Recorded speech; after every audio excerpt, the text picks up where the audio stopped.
এই সন্ধিয়াটোহে দেখুৱাব খুজিছোঁ। ল'ৰা-ছোৱালী শুইছে, ময়ো অকণমান ৰেষ্ট কৰিছিলোঁ। শুৱা নাছিলোঁ, তথাপি গাটো যে একেবাৰে ভাল লগা নাই। ছোৱালীজনীৰ লগতে বহুত সময় লাগি থাকিলোঁ যে। নমস্কাৰ, মোৰ নাম ময়ুশ্ৰী আৰু মই মোৰ সৰু পৰিয়ালটোৰ লগত কলকাতাত থাকোঁ। এতিয়া সন্ধিয়াৰ প্ৰায় 6:10 হৈ গৈছে। আকৌ ৰাতি ৰান্ধিব আছে ন। এতিয়াতো যদি ৰান্ধি নথওঁ, ৰাতি ল'ৰাক পঢ়াবই নোৱাৰিম। পাকঘৰলৈ যাওঁ।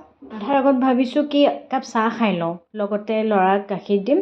সেই গাখীৰকণো গৰম কৰি লওঁ। সন্ধিয়া চাহকাপ বৰ প্ৰিয়।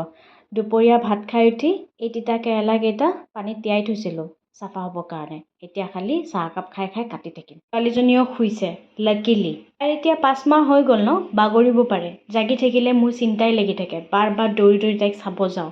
কিজানি বা বাগৰি বাগৰি পৰি থাকিলে। ভালে থাকিলে এনেকুৱা হয়েই, কিন্তু শুই থাকিলে অলপমান চিন্তাটো পাতলে। গাৰুবোৰ থৈ দিওঁ যে ছাইডত, মই মোৰ কামখিনি আগবঢ়াওঁ। আৰু আপোনালোকে মোৰ চেনেলটোত যদি নতুন, ছাবস্ক্ৰাইব কৰি যাবচোন। আজিৰ কাৰণে আহিছোঁ।